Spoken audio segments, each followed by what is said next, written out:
Hola, buenas. Buenas, bienvenidos. Ante todo, agradeceros vuestra asistencia a este seminario de transporte internacional de mercancías de CUP, que esperamos os resulte interesante toda la presentación que os voy a hacer acerca del fascinante mundo del transporte internacional. Nos centramos principalmente en el transporte internacional de mercancías que hoy en día, eh, hablando en términos generales, supone uno de los ejes principales de la economía global, como es lógico, sin el cual no existiría el comercio internacional tal y como lo entendemos en la actualidad. La velocidad a la que se puede realizar un envío hoy día, insisto, de casi cualquier tamaño y cantidad, apenas existen limitaciones, siempre asociada a un coste de servicio, por supuesto, ha aumentado en los últimos años con la optimización de los medios y las rutas de transporte, que es de lo que vamos a hablar en este seminario, así como la frecuencia de los mismos de una manera significativa, donde hace poco menos de una década el envío transoceánico de un tipo de mercancías podía suponer entre 1 o 2 meses, dependiendo del trayecto del que hablemos, de tiempo de tránsito. Eh, Hoy día puede realizarse por la misma vía, ya sea marítima o combinada, combinando más de un transporte, en menos de 4 semanas. Una acertada combinación de la elección del medio o medio de transporte, su coste y sus servicios auxiliares es la clave de una operación exitosa. Bien, dicho esto, vamos a ver una pequeña presentación en la que trataremos los temas principales que engloba el transporte internacional y que podéis profundizar en el curso dedicado a ello en el Centro Europeo de Posgrado, en este centro. El transporte internacional de mercancías, como decimos, eh, pues proviene principalmente de su origen pues desde que existe actividad económica, desde que la sociedad tiene esa necesidad de realizar intercambio entre ellos, ¿no?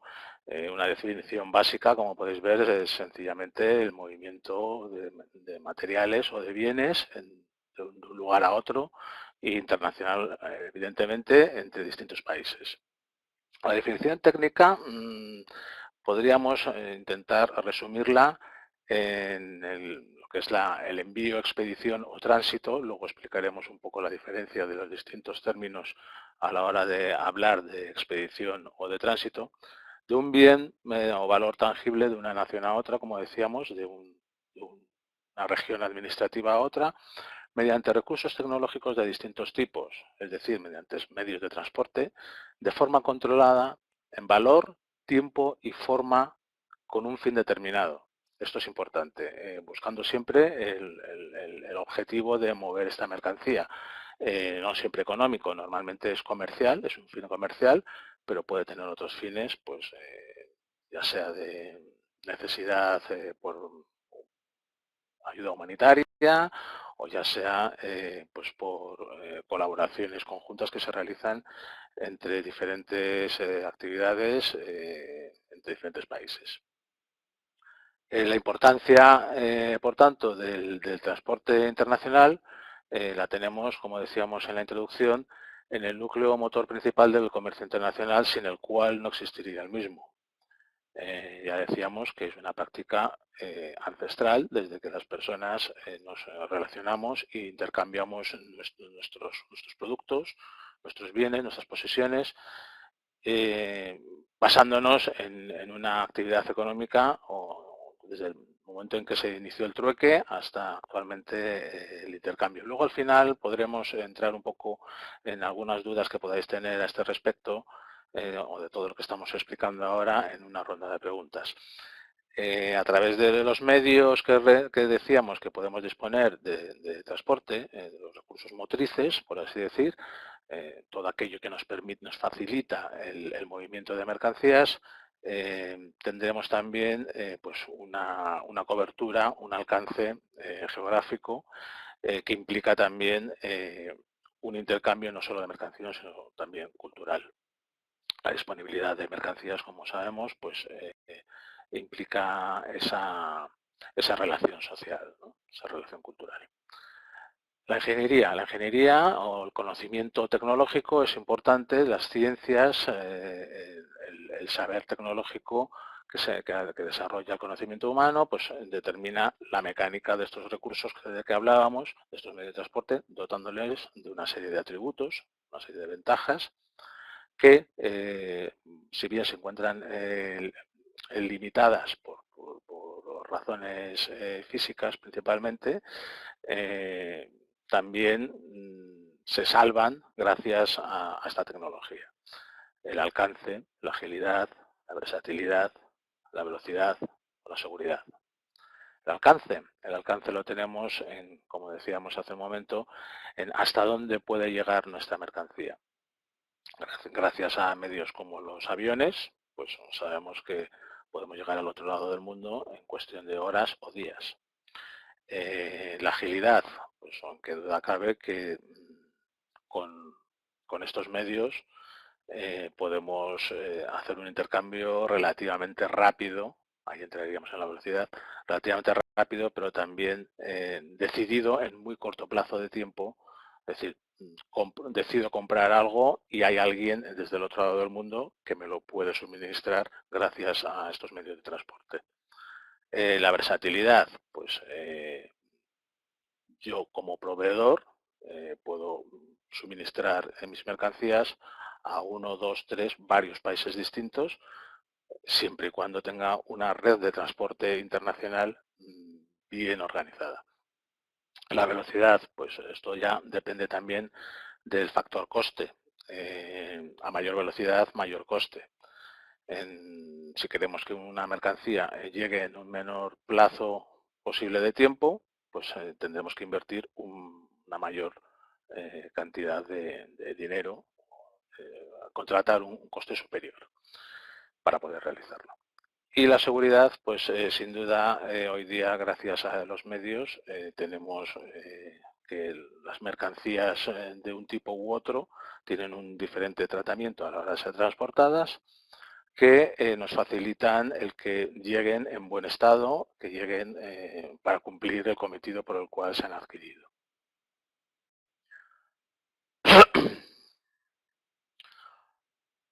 ¿Quién interviene en estos movimientos de mercancías? Bueno, pues en el transporte internacional las figuras que intervienen principalmente sería el exportador. Vamos a reducirlo por supuesto hay muchos más, vamos a reducirlo a las figuras básicas. El exportador, que no siempre tiene que ser el vendedor. El vendedor puede ser quien suministre la mercancía, pero realmente él no es quien nos la exporta, no es quien la hace salir del lugar del país de origen o de la región administrativa de origen. Ese sería el exportador. El agente operador de dicho transporte no tiene por qué ser siempre el cargador de la mercancía. Para entendernos, en el esquema más sencillo de transporte, que podría ser el terrestre, sobre todo el de carretera, el que todos conocemos más cercanamente, la empresa propietaria del camión que nos transporta la mercancía, es decir, el cargador, no tiene por qué ser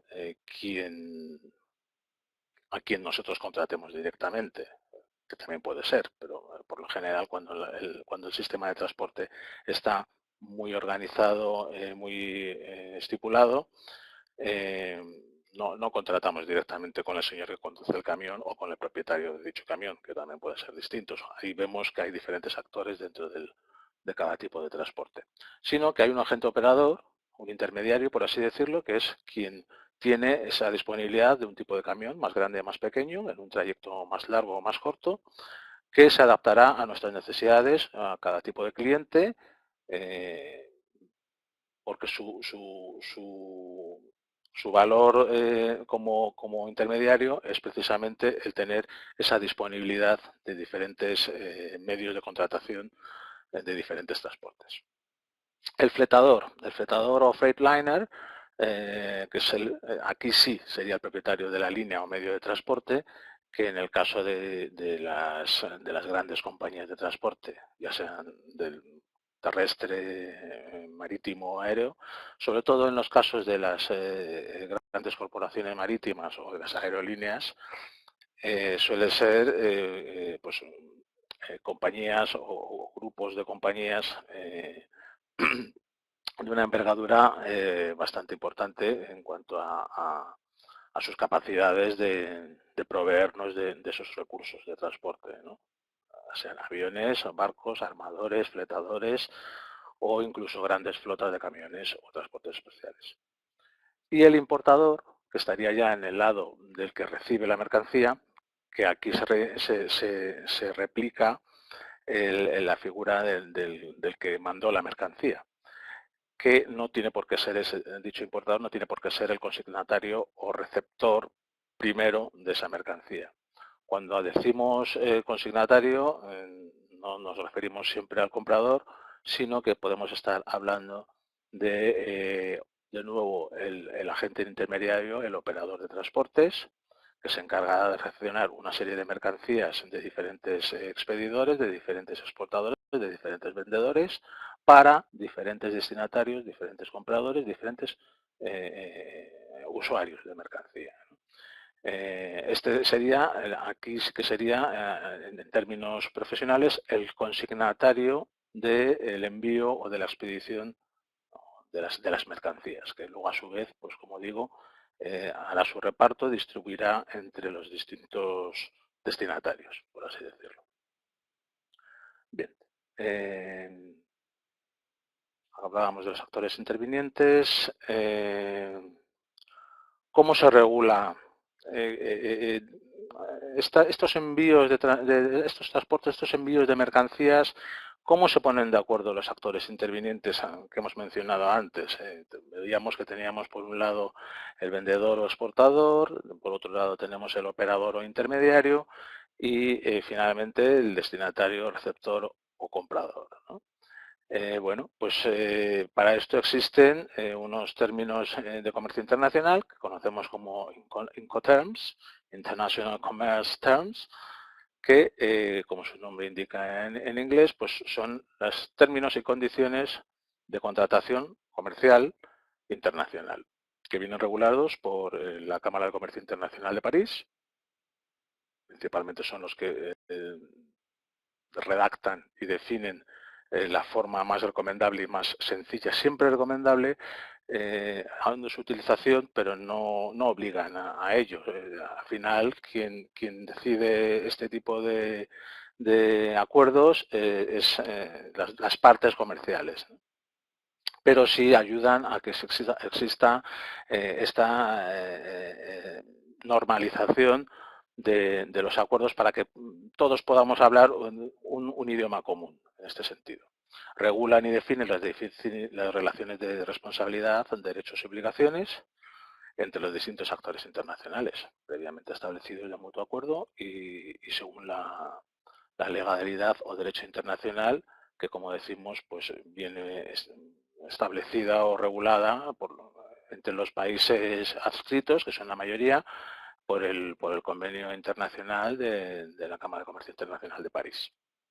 Luego hay diferentes acuerdos, convenios entre regiones económicas, como sabemos, como podemos ver en las noticias a menudo, entre diferentes países, diferentes regiones, pues yo que sé, como la Comunidad Europea o Mercosur, ASEAN en el Asia-Pacífico. Los diferentes acuerdos que a lo largo del tiempo pues van adoptando diferentes nombres, van teniendo sus progresos y establecen unos marcos comunes de actuación para favorecer la economía de determinados países o determinadas regiones.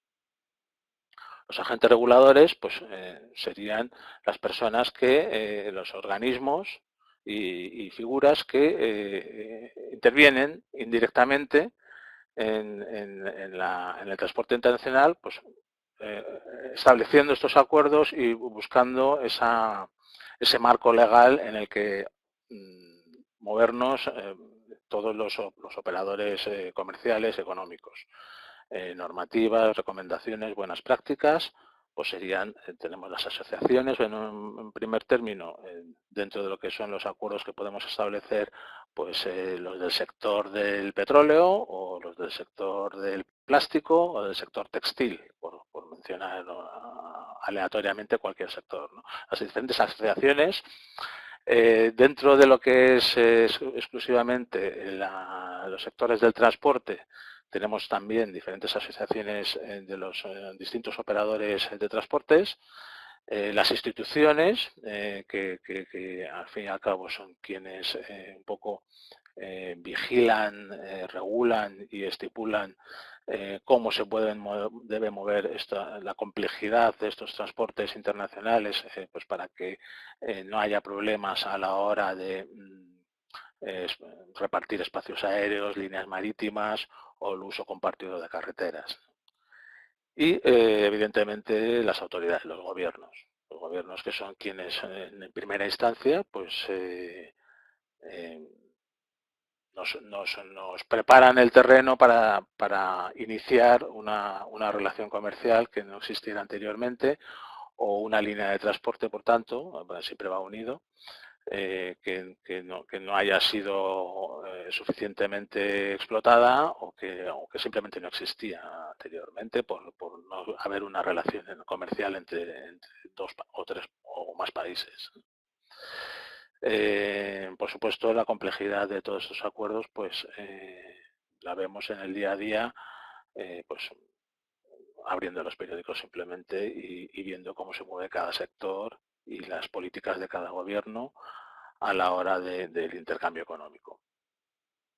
Bueno, vamos a hablar ya de los diferentes medios de transporte. Tenemos en el transporte en general, estamos centrándonos en el transporte internacional, que quizá tiene una cobertura, un alcance mayor, y por tanto empezaríamos por el de menor alcance, por razones obviamente físicas, geográficas, que es el terrestre. Dentro del terrestre tenemos el transporte por carretera, en el que pues, es quizá el más cercano, el más conocido por todos y además el más elemental y básico, sobre el cual se fundamenta el movimiento de mercancías. La tecnología, como decíamos al principio, nos permite atravesar océanos y espacios aéreos de grandes distancias a través de aviones y barcos, pero al final quien nos entrega la mercancía en la tienda más cercana a nuestra casa es el transporte por carretera. Vehículos automóviles, camiones, trailers, bueno, los diferentes medios mecánicos de transporte. Actualmente lo más puntero, lo más último son los megatrucks o mega supercamiones, que tienen unos volúmenes muy altos, unas dimensiones ya desmesuradas, por así decirlo, que bueno, todavía hay países en los que tienen una regulación especial. Esto comenzó, creo que es exactamente, sí, en Alemania. Ahora ya en España pues también tenemos regulado para ciertas rutas, ciertas carreteras que permiten este tipo de tránsito rodado de gran envergadura. Y los atributos principales que tiene, lógicamente, el transporte por carretera, pues podemos ver que es su autonomía. Tiene una autonomía conducida por una persona, lógicamente rodeado de un equipo, cuya función principal pues va a ser la de poder trasladar esa mercancía en ubicaciones físicas ya relativamente próximas, ¿no?, a una determinada velocidad. Su versatilidad, pues lógicamente disponen de una recogida, o sea, de una facilidad de recogida y de una facilidad de distribución o entrega que es, como decíamos, básica, fundamental. Sin el transporte rodado no llegaría a su último destino o no llegaría a su primera recogida ninguna mercancía. Por tanto, cumple una función de complementariedad a la hora de buscar un alcance amplio, lejano, con otros medios de mercancía, otros medios de transporte, perdón, como comentábamos, ¿no?, su función auxiliar pues a la hora de entregar mercancías para la carga aérea o la de recoger mercancías para realizar un transbordo o entrega procedente de un envío marítimo. Esto parece novedades, pero nos da una visión general y global de lo que es el transporte. No podemos concebir el transporte internacional con un solo medio. Al final siempre hay involucrados uno, dos o tres. Al final siempre hay una intermodalidad de transporte, ¿no? En cuanto a medios se refiere. El transporte por ferrocarril, pues prácticamente cumple la misma función complementaria, únicamente aumentando los atributos de capacidad, de regularidad, quizá porque no tiene esa versatilidad que el transporte por carretera, pero sí puede estar mejor sistematizado, porque claro, tiene su sistema de ferroviario que hace que pueda regularizarse su frecuencia y sus tiempos de tránsito. De una manera que en el transporte por carretera tiene una variable de riesgo mucho mayor a la hora de cumplir esos plazos o esa regularidad, esa frecuencia, ¿no? El coste es mucho menor desde el momento en que el volumen es mayor. Podemos aprovechar aquí más economías de escala al estar tratando con altos volúmenes de mercancía que van contenerizados, que van encajonados en sus vagones e incluso en trenes dedicados exclusivamente, pues véase el transporte de a granel de mercancías, exclusivamente un tren dedicado a ese transporte, ¿no? Incide lógicamente en el tiempo que requiere una mayor organización y una mayor coordinación en cuanto a cargas y descargas. La complementariedad, pues como decíamos, obviamente, se refleja en su función auxiliar de otros tipos de transporte, principalmente el de carretera, que se complementan mutuamente, pues evidentemente, salvo en grandes instalaciones industriales, la mercancía transportada por ferrocarril no llega hasta la puerta de nuestra casa, y su combinación, pues exactamente igual que ocurre con el transporte por carretera, con otros medios de transporte como pueda ser principalmente el marítimo, pero también en muchos casos con el aéreo. Vamos a pasar a ver el principal medio de transporte, que es el marítimo.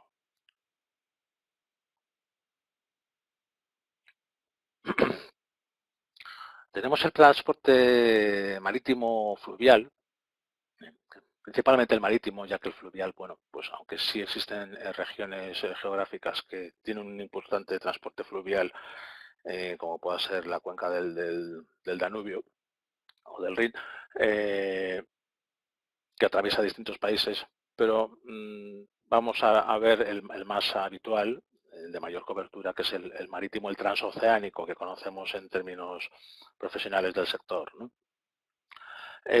Son los barcos, embarcaciones, buques, cargueros o transbordadores. Hay que ver, pues también aquí, según tamaño y tipo de transporte, pues los diferentes vehículos, diferentes naves que se utilizan para las cargas convencionales o contenidas en cajones, en contenedores. Estos que podemos ver en muchos documentales en cualquier puerto, en cualquier muelle marítimo, adaptados a los distintos tipos de mercancía. Llamamos convencionales porque es el más genérico, ¿no? Tendríamos luego otros tipos no tan convencionales, como son los transportes a granel o transportes dedicados. Dentro del transporte de carga convencional marítima podemos ver que sus principales atributos serían la capacidad, lógicamente, de volumen y distancia geográfica, la capacidad que tiene de mover muchas mercancías a la vez, además de distintos tipos, en lo que se conoce como contenedores secos, y su distancia geográfica. Combinan también a menudo este tipo de contenedores, pues mercancías que van a temperatura controlada por residuos refrigerados. La regularidad, pues aquí, aunque se asemeja un poco a la regularidad del transporte ferroviario, la regularidad aquí viene también marcada por los acuerdos entre los diferentes puertos, líneas marítimas y, por supuesto, por la climatología. Estamos hablando de un medio muy vulnerable a los cambios climatológicos, como es el mar, el océano. El coste también comparte aquí con el transporte ferroviario por volumen. Pues es lógico que el coste, las economías de escala también sean mucho mayores. La complementariedad, pues tenemos que cumple una alta complementariedad, sobre todo la recibe esa complementariedad de funciones auxiliares, como decíamos antes, de los transportes terrestres e incluso del aéreo, ¿no?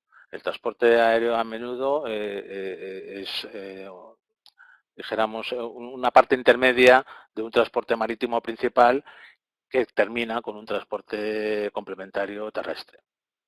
Ahí hablaríamos de intermodalidad. En el manual de transporte internacional del curso de CUP dedicado a este tema se explica en detalle las diferentes posibilidades que podemos tener a la hora de operar el transporte internacional con mercancías convencionales. El transporte marítimo está imprescindiblemente ligado, como decimos, por tanto, al transporte combinado o multimodal. Y es asistido, lógicamente, cuando hablábamos antes de que está más sistematizado. Todos los transportes deben de estar sistematizados para conseguir su efectividad, ¿no? su eficacia. Se consigue a través de la planificación y del control de su operación. ¿Cómo? Desde los centros logísticos, desde los distintos actores, ya decíamos, expedidores, consignatarios, intermediarios, las diferentes figuras que intervienen en la operación logística de transporte, que resumen todos dentro de los centros logísticos, como puedan ser almacenes, puertos o agencias de transporte.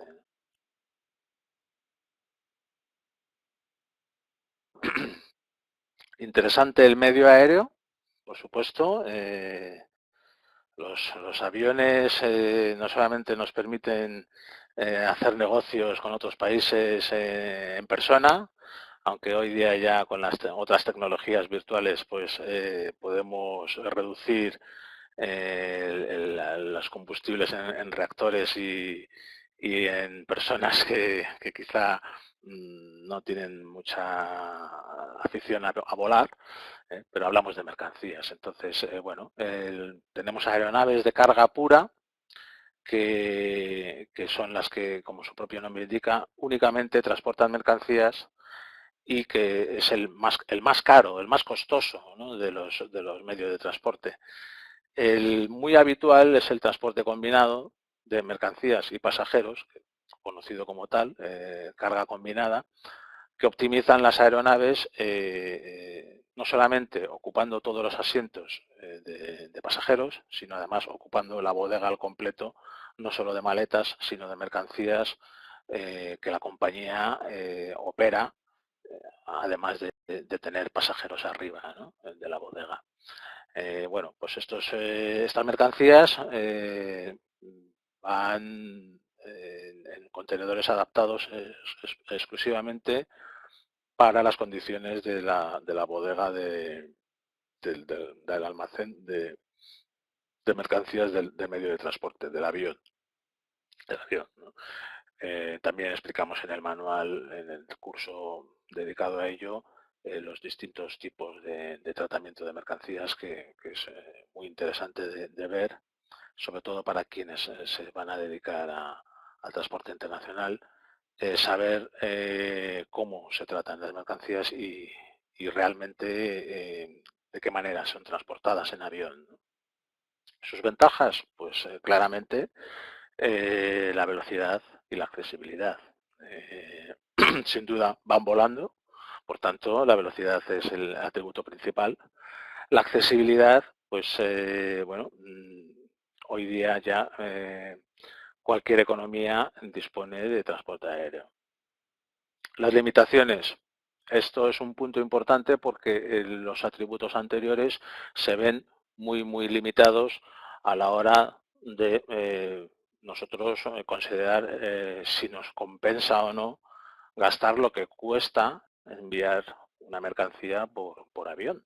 Eh, el espacio es muy limitado, su velocidad es muy alta, es cierto, pero el espacio es limitado y por tanto nuestra mercancía tiene un peso y un volumen que va a estar directamente relacionado con el coste de su transporte.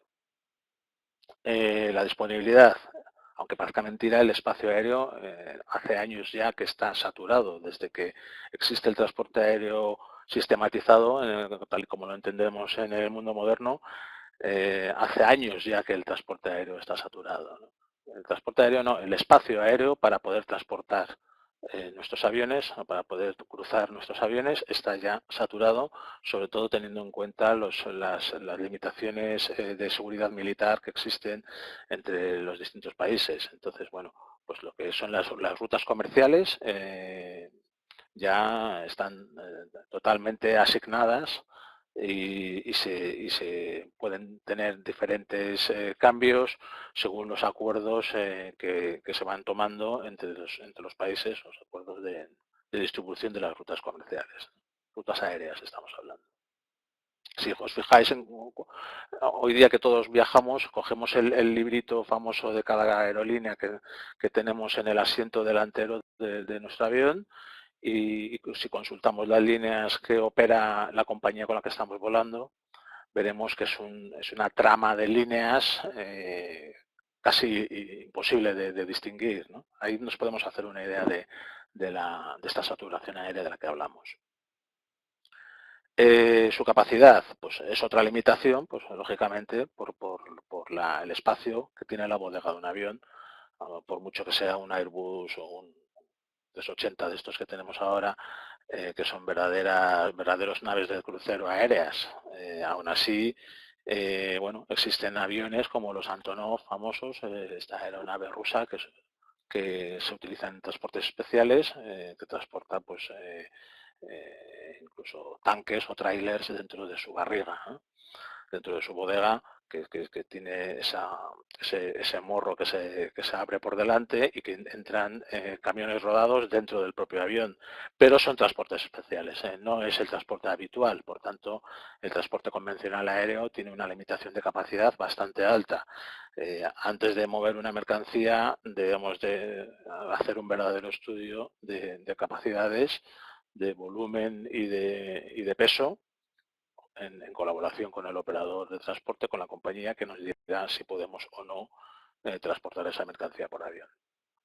La seguridad es una limitación primordial, ya no solo por supuesto, en el transporte de pasajeros, sobre todo desde los últimos tiempos, sino también para el propio tipo de mercancía que puede suponer el llevar por espacio aéreo de un lugar a otro, ya sea efectos de seguridad civil o de seguridad militar, mucho mayor todavía, ¿no?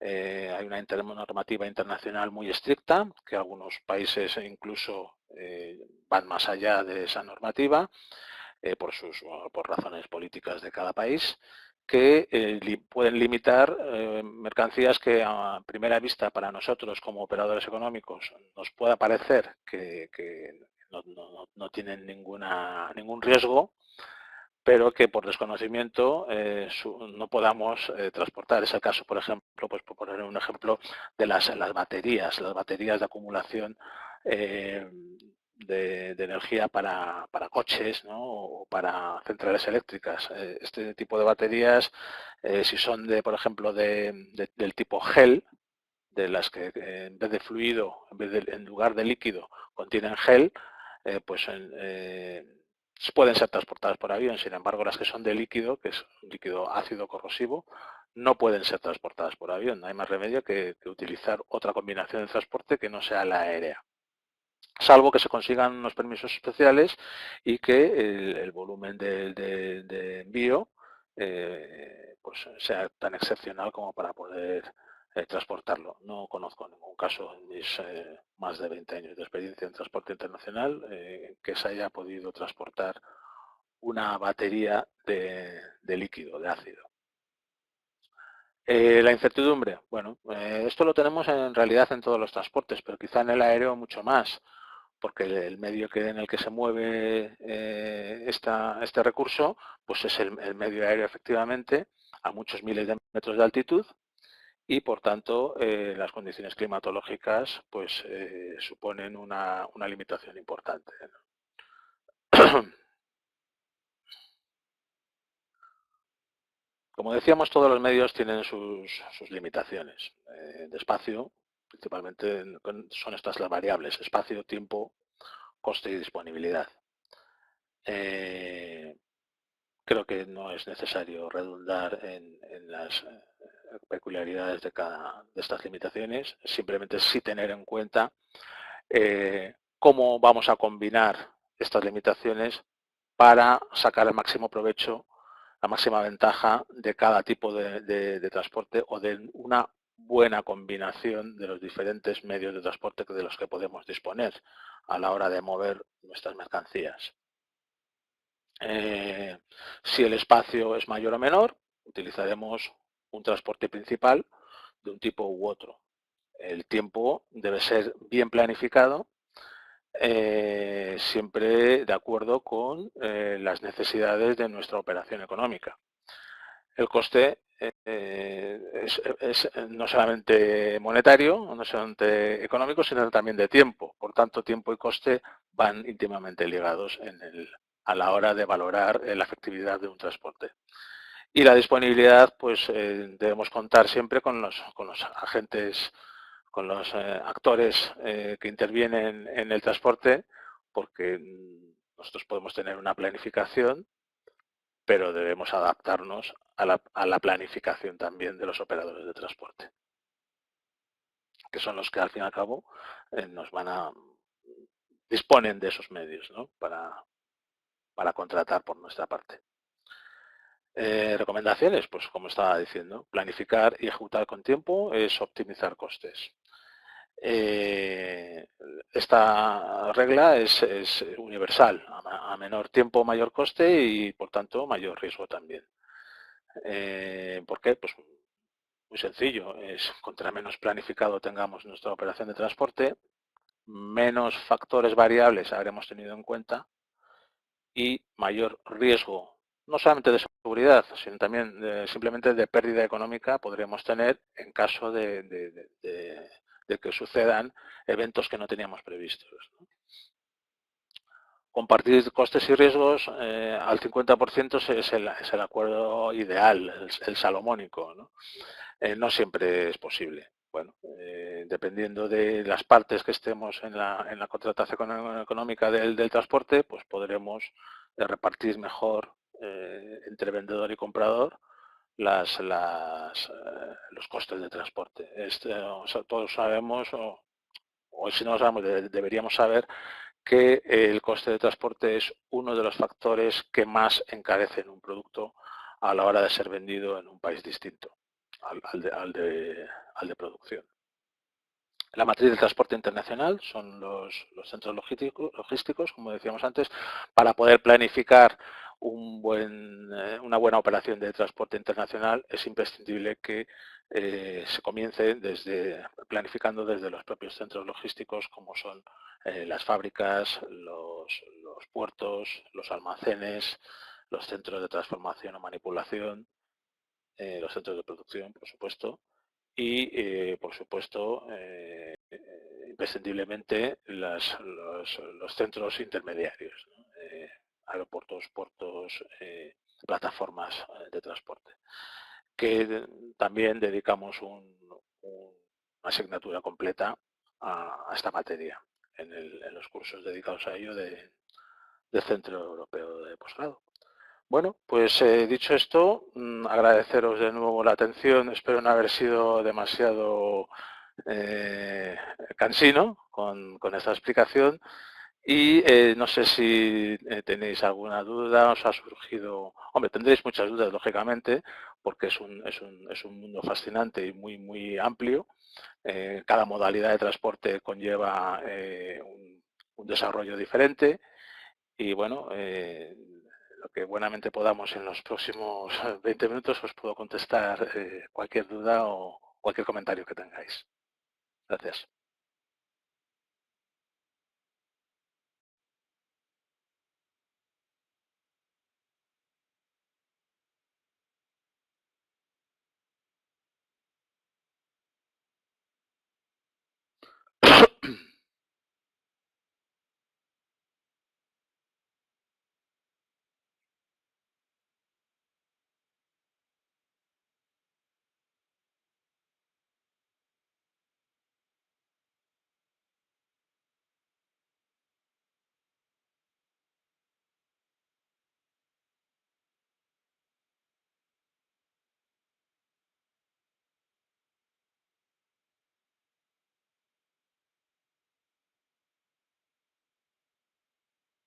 Tenemos, como podéis ver en vuestras pantallas, tenemos el chat abierto para si queréis escribir o plantear alguna duda o alguna aclaración que necesitéis al respecto.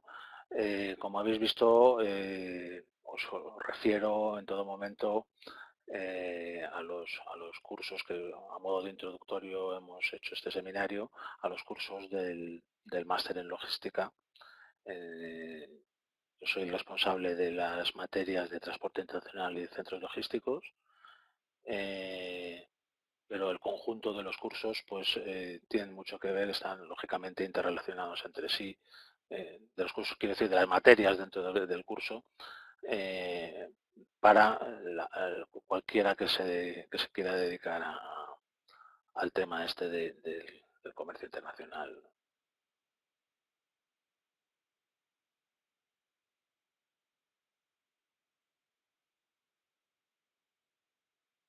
Sí, veo que la señorita Mónica Mejía tiene alguna duda. Hola, muy buenas tardes. Muchas gracias por la introducción de el transporte internacional. Realmente a mí me gustaría saber si en todos los países las navieras, por ejemplo, tienen tiempos limitados de uso de los equipos. Posterior a los días libres que ellos conceden, cobran, al menos aquí en El Salvador, después de 10 días empiezan a cobrar el uso de los equipos. ¿Eso es a nivel mundial o cómo se maneja eso internacionalmente?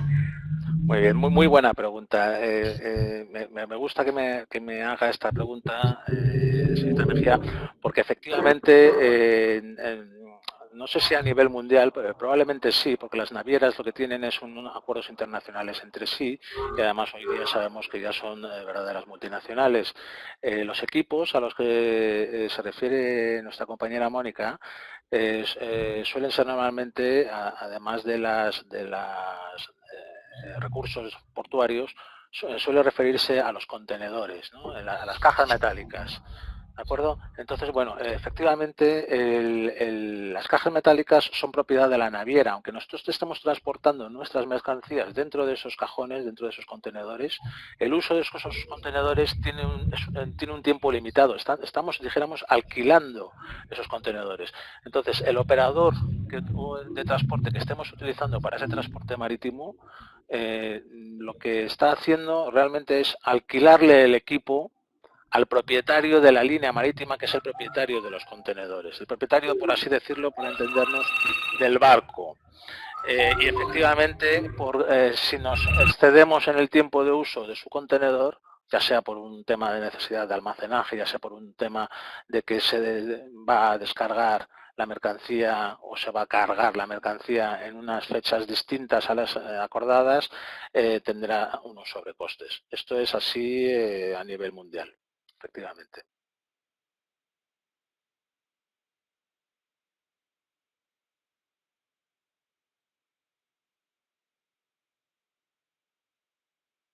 ¿Alguna duda más? ¿Alguien que quiera comentar algo o que le haya surgido alguna cuestión por su cercanía o su experiencia con algún tipo de transporte?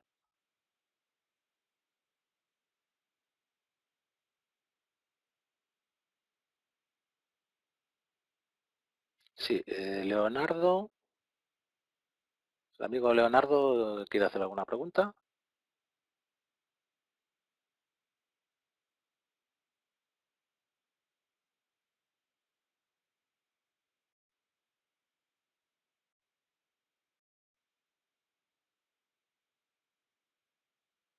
Quizá algún problema técnico. Hola, hola Miguel, ¿me escuchas? Sí, le escucho lejano, pero le escucho, sí. Dígame. ¿Qué tal? Miguel, una pregunta. ¿Alguna recomendación en función de tu experiencia para cómo cuantificar riesgos en países con políticas aduaneras complejas? Por ejemplo, en el caso de Venezuela, Cuba, este tipo de países, al requerir transportar alguna mercancía allí, ya ha seleccionado el método de transporte, bien sea aéreo, marítimo, tener en cuenta para hacer un transporte de la mercancía de la forma más cubierta posible, por decirlo de algún modo? Sí, sí. Creo entender tu pregunta. Bueno, para países cuyo tratamiento aduanero y también por sus infraestructuras puedan tener una combinación complicada en la recepción o expedición de mercancías, sobre todo en la recepción, porque lógicamente todos los países como norma de comercio internacional queremos fomentar en lo que se llama la balanza comercial, queremos fomentar nuestras ventas por encima de nuestras compras, es decir, queremos exportar más mercancías que importar, ¿no? Eso sería lo ideal, aunque no siempre esto es posible. Bueno, dicho esto, intentando contestar a tu pregunta, es difícil saber cuál es el transporte ideal. Hay que fijarse sobre todo en lo que hablábamos de las limitaciones. Para determinados países hay determinados medios de transporte que se adaptan más a sus infraestructuras. Lógicamente, un país que sea un archipiélago, no sé qué ejemplo poner, pues no sé, a lo mejor sí, pues Cuba, por ejemplo, que es un archipiélago, eh, lógicamente sus limitaciones de espacio aéreo y su coste de transporte aéreo es mucho mayor tanto para el operador que vende o que compra o para ambas partes si llegan a un buen acuerdo, que el transporte marítimo, que lógicamente dispondrá de una infraestructura mucho mayor al ser geográficamente un archipiélago, ¿no? Esto nos ocurre a nosotros en la península ibérica en los países de Centroamérica que están rodeados de mar. Los países con mucho litoral, con muchos kilómetros de costa, pueden disponer de infraestructuras marítimas mucho más accesibles que ferroviarias, de carreteras, que pues, hay ejemplos también en América de las zonas con mucha frondosidad que no han permitido, a pesar del desarrollo de los años, no han permitido que el transporte por superficie sea lo efectivo que todos quisiéramos. Con el transporte aéreo tenemos las limitaciones que hablábamos, sobre todo de espacios aéreos defensivos, estratégicos, sobre todo a nivel de protección militar, que nos limitan mucho según las políticas de cada país, la accesibilidad por vía aérea. Por tanto, aquí se demuestra con tu pregunta que efectivamente el transporte marítimo es el más recomendable y en mi experiencia, yo tengo mayor experiencia, por ejemplo, con Asia, ¿no? Más recientemente con Latinoamérica, pero principalmente en la export-import de Europa y Asia. Y hay países muy similares en el sudeste asiático, muy similares a los del cono sur de América, que por sus razones políticas, como mencionabas, que son las que al final inciden en las regulaciones aduaneras, y por sus limitaciones geográficas, por encontrarse en zonas de tifones, en zonas cuya climatología puede ser en ciertas épocas muy adversa, al final, adaptándonos a esas condiciones físicas, geográficas y climatológicas, el transporte marítimo es el más versátil, aunque parezca que no, porque además es el que permite mayor movimiento de mercancías, mayor volumen.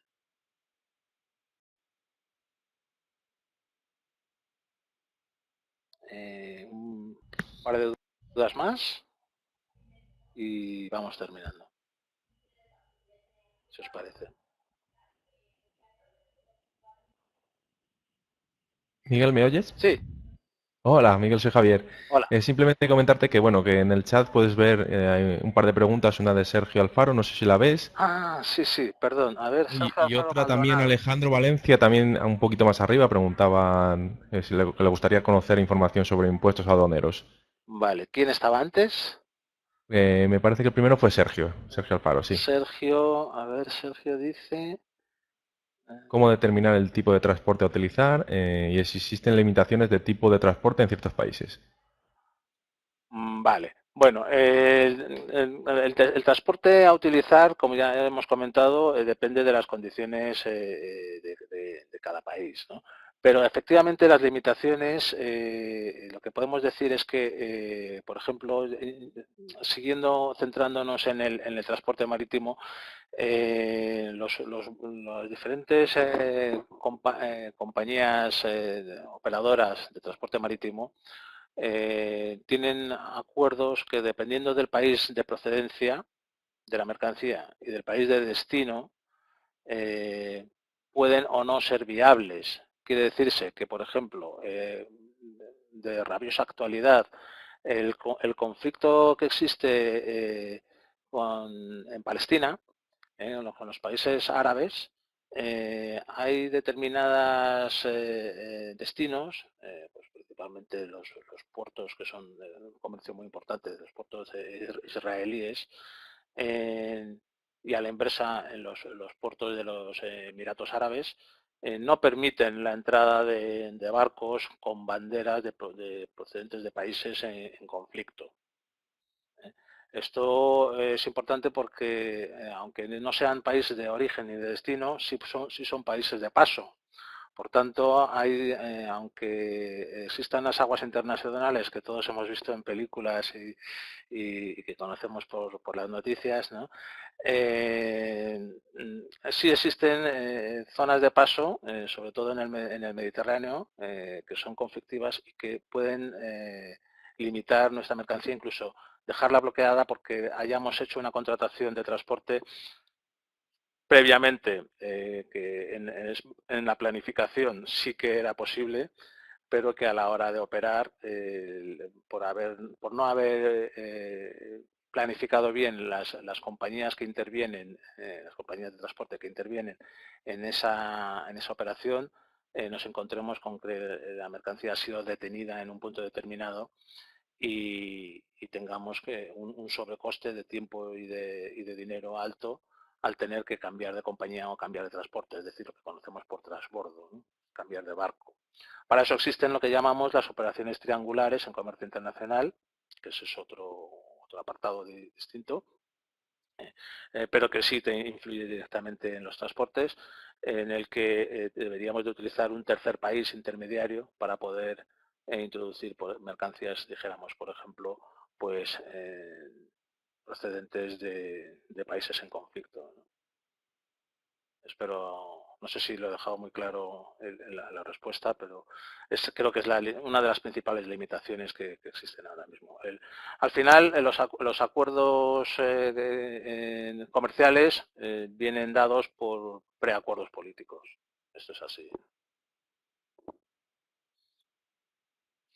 La otra pregunta decíamos que era sobre... A ver, desde México nos pregunta... A ver, No consigo leer el... Sí, era Alejandro Valencia que preguntaba, le gustaría conocer información sobre los impuestos aduaneros, simplemente lo que me comentara. Vale. Bueno, los impuestos aduaneros, cada país establece su política fiscal. Los impuestos aduaneros al final no son otra cosa que una manera de proteger cada país su propia economía.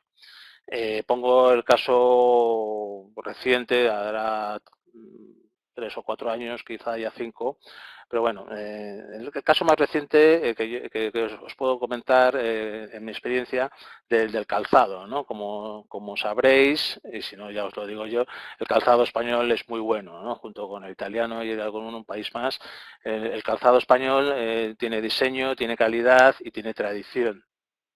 En España, para la recepción, por ejemplo, de las famosas zapatillas chanclas, las hawaianas, estas de playa, ¿eh? En la importación, ahora os comentaré a la inversa, en la importación tiene unos impuestos aduaneros distintos y unas limitaciones distintas para las zapatillas, las chanclas de playa que no están perforadas, que están en su suela. Es una característica técnica, pero que establecen en los impuestos aduaneros, al final y al cabo, lo que establecen son unas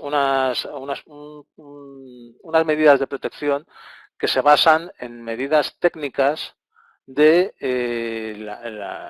del producto que deben proteger en su país, ¿no? de la economía que deben de proteger en su país.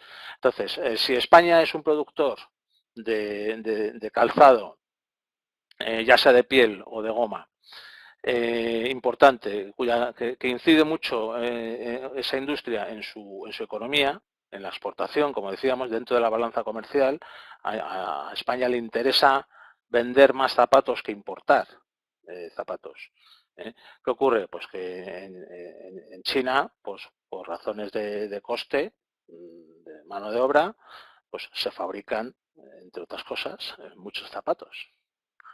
Y es inevitable que muchos de esos zapatos o de ese calzado llegue a España, hasta el punto de que hace unos pocos años, pues en Elche se quemó una fábrica de calzado chino porque se le echaba la culpa de que estaba afectando a la economía local de fabricación de calzado por una política, a su juicio, al juicio de los locales, equivocada. Son estas políticas las que establecen los impuestos aduaneros que comenta este compañero, ¿no? Entonces, con este ejemplo simplemente quiero dejar de una forma un poco gráfica el cómo se establecen los impuestos aduaneros. Los impuestos aduaneros, además de esta lógica que acabo de explicar, tienen un factor que muchas veces escapa a lo que consideramos justo para nuestra economía o para nuestra operación comercial, que es el acuerdo internacional entre distintos gobiernos que según su peso político o su poder económico, pues deciden en uno u otro sentido y nos puede favorecer o perjudicar más. Esa es un poco simplificada la explicación de cómo se aplican los impuestos aduaneros. Hay países, por ejemplo, voy a mencionar, por su fama en el tratamiento aduanero, como México o Brasil, que tienen un proteccionismo importante para sus productos y para su labor social, o sea, para su beneficio social del país, en el que el tratamiento fiscal de mercancías de importación se basa en unas fórmulas de cálculo de impuestos muy complicadas, muy complejas, que únicamente un agente aduanero local y caso por caso puede calcular. ¿Había alguna cuestión más o podemos ir concluyendo?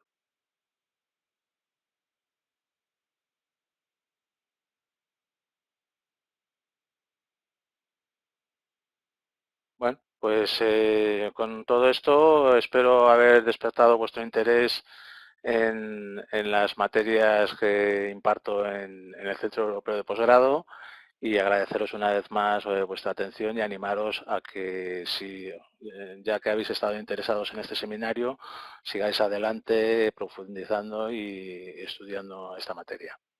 Muchas gracias.